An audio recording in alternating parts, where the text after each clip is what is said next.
Hey guys, Bob with Million Mile Garage. As promised, this is going to be the first of several videos released over the next several weeks documenting our Ford Windsor 331 stroker buildup using a Scat rotating assembly, a trick flow billet camshaft, and AFR aluminum heads. I believe these are Renegades.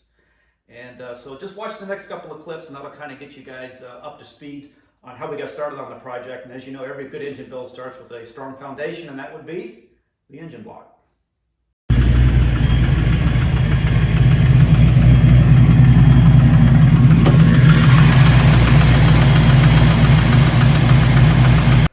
As you can see, we've got parts scattered everywhere.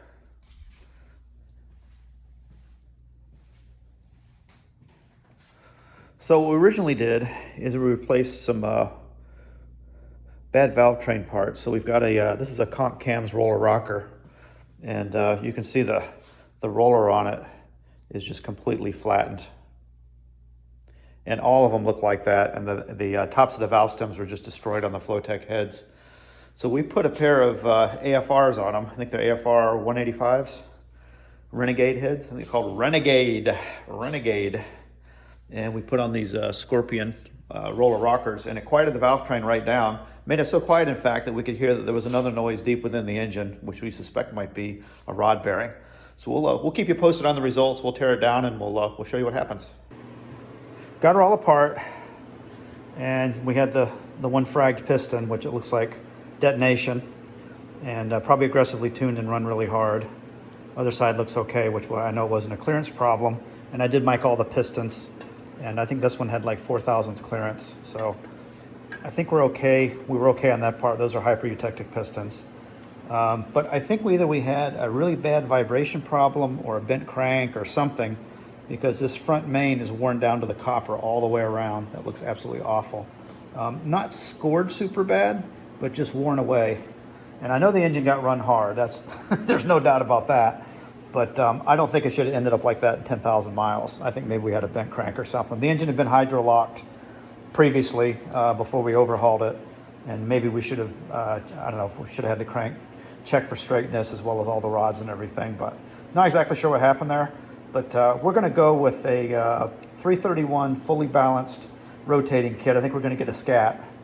And if we can't get that cylinder honed out, we're probably just going to have it sleeved. It's hard to find a 40 over kit these days, and I guess a lot of folks don't like to take these Ford blocks to 40 over anyway, so we're going to try to avoid doing that. And basically we're going to make a 327 out of it, right? It's basically going to be a 4 by 3 1/4 stroke, but it'll be 30 over, which I guess that's what a 327 would be, 30 over, right? It'd be a 331. So kind of be the same cubic inches as a small block Chevy, right? Kind of cool. So we'll get that kit ordered. We're going to drop the engine off at the machine shop and let them work their magic on it. And we're just going to bolt in a fully balanced new rotating assembly. We're going to do all new forged pistons, new crank, new harmonic balancer. I think we have to buy a new flywheel because it's got a different balance to it. That's fine. We'll do that. You know, they say a picture's worth 1,000 words. So let's just kind of soak this in here while I talk it through. You know, every engine build has its story. This is a one owner, basically one family owned vehicle. My dad drove it, my mom drove it. I drove it quite a bit, and then I gifted it to my son several years ago when he turned 16. And then after that, it saw a lot of hard use. What ultimately did in the last engine build, the original engine build, was the engine ingested a hose clamp while the intake was being removed and reinstalled, punched a hole in the cylinder head and hydro-locked the engine. And so that's what prompted the rebuild 2 years ago. We had the engine board 30 over because the number one cylinder was just tore up from the hose clamp. And the pistons we picked were Summit 17302C hyper-eutectics. And I think they were okay pistons, but they're heavier than the forged pistons, I would say, by a good amount. And since we didn't have the engine rebalanced, it was definitely not a smooth operator. So that may have been a little bit of a contributing factor to the condition of those bearings. And you can see there's the number one bearing, which would be right behind the harmonic balancer right there. There's both halves. And then as you kind of move down, you can see none of them fared out very well. And I would say the conrod bearings, they didn't do great either. So I would say extreme detonation. That's probably what hammered these roller tips on these comp cams. Now these are bottom of the barrel roller tip rockers, and they were never silent. They weren't even LS2 quiet. I thought they were pretty horrible actually. And so when the engine developed a lot of noise, and again, me not having an idea exactly what kind of abuse this engine's being put through, the valve train was so noisy we really couldn't hear the other noise that was lurking within, which, you know, in the introduction of this video, that's where you heard the extreme piston slap, because I mic'd this piston and it's 10,000 smaller in diameter than the rest of them. So I would say that was why you were hearing the whacking. And all of that shrapnel from the melted piston got ingested by the oil pump. And you can see it damaged the teeth a little bit, but I would say this oil pump was still perfectly usable the way it was. But why have something on the back of your head all the time, always worrying about, you know, something like an oil pump? That's probably the cheapest component on this whole build. So we elected to replace it. I think a smart thing to do. Crankshaft, of course, it's, you know, not great. It's got some grooves. You can feel in it with your thumbnail. Probably past the point of polishing all it out with sandpaper again. So kind of looking at what everything costs now, right? Since we're, you know, in a new world of, you know, what everything costs, basically 40% more than it was several years ago. It probably costs less to buy a factory balanced stroker kit and work with what we have than if we'd have gone to a machine shop and had them, you know, press on new pistons onto the, you know, press on rods and rebalance everything, and then whatever the machine work would cost. Gene's Auto Supply was very reasonable. So when we had the block worked over 2 years ago, I think it cost us $350 to have them clean it, install new bushings and frost plugs, and then bore it 30 over and finish hone it. And they fitted it to each piston. And they said some of the pistons, they were all over the place. So it turns out that number 1 and number 4 cylinder were bored a little larger than the other ones to begin with. And so since we're going with forged pistons, it wasn't a big deal. And when I mic'd the new forged pistons, I just took the ones, the 2 largest ones and put them in the 2 largest holes, which I guess that's probably what they would have done as well, right? So kind of that's where we are.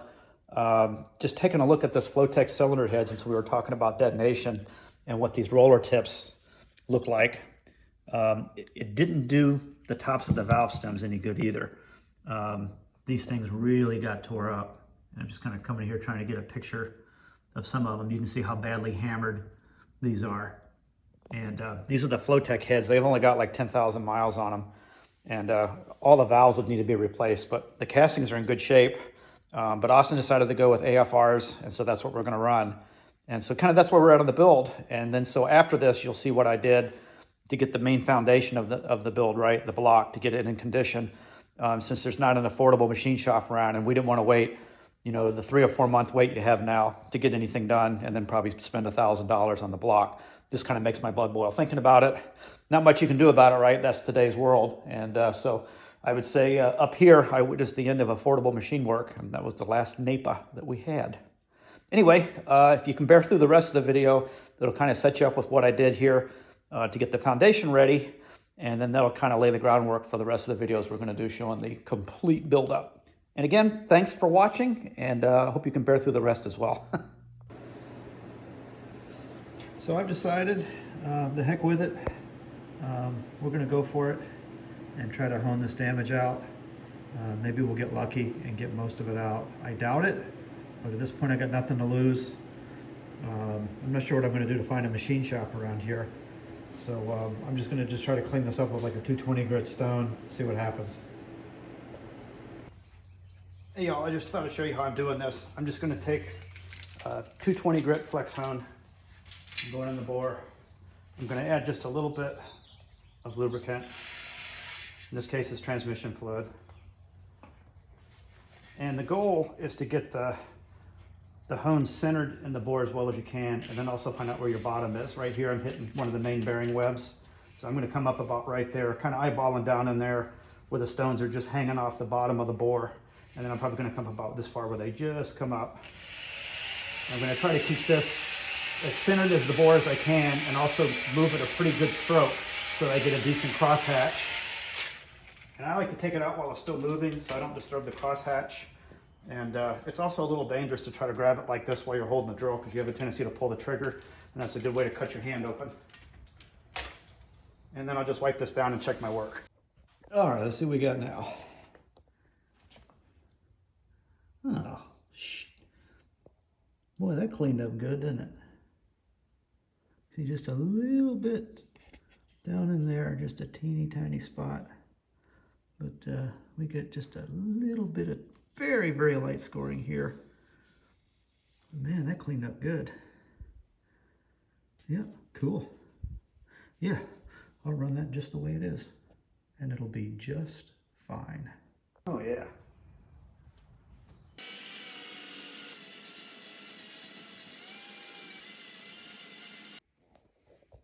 All right, let's have a look-see.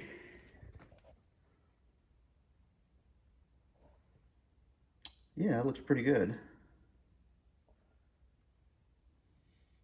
I know I just got one little teeny tiny score mark right there that I can barely feel it. I'm not going to worry too much about that. It doesn't go the length of the bore. I think we're good. You see, I pretty much got all the ring travel marks out. These scratches you see here from my sloppy use of the dial bore gauge, that's not going to hurt anything. But I would say, I'd say decentish crosshatch. It looks pretty good. I'm happy with that. Hey, and since we're running Molly rings, I'm going to run a 320 grit stone, and it's a Lyle 23540, and it says right on there for Molly rings.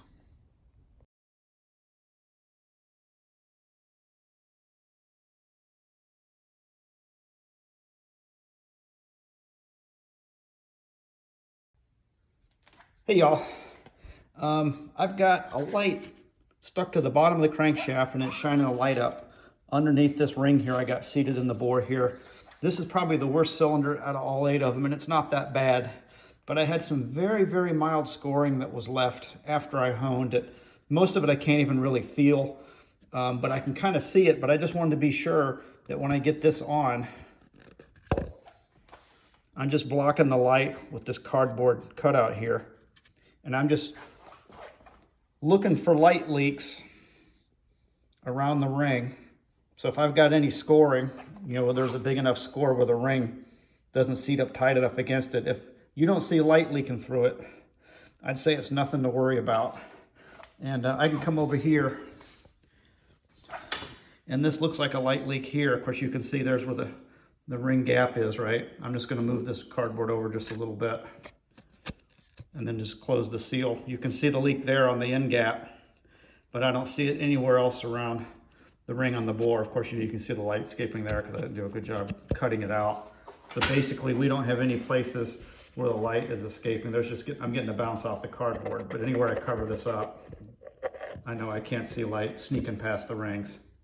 Of course, there's our reference point right, the gap. So I feel pretty good about that. I'm probably gonna go through all of them and just do that, just so I know. Not a huge deal, but it's just something else to consider if you just kind of wanted to see how well does the ring seat into the bore, or at least before it's even seated in, right? And I feel pretty good about these.